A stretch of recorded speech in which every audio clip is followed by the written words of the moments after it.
How to fix srttrail.txt. BSOD error in Windows 11. 1. Disconnect unwanted or unused devices. 2. Via command prompt pane under Windows Safe Mode. Run /set default recovery enabled.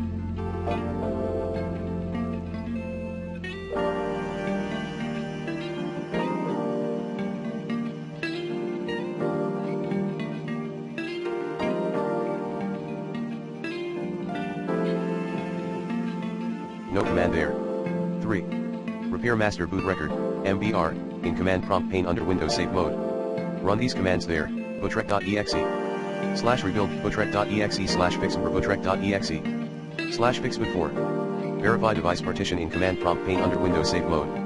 Run these commands there, /set ensure partition equals C, is listed next to device and US device, if not, /set default device partition equals C, /set default US device partition equals C. 5. Run sfc and check disk scan in command prompt pane under Windows Safe Mode. Run these commands there, sfc /scan ochktsk/rc. 6. Check installed system hardware. 7.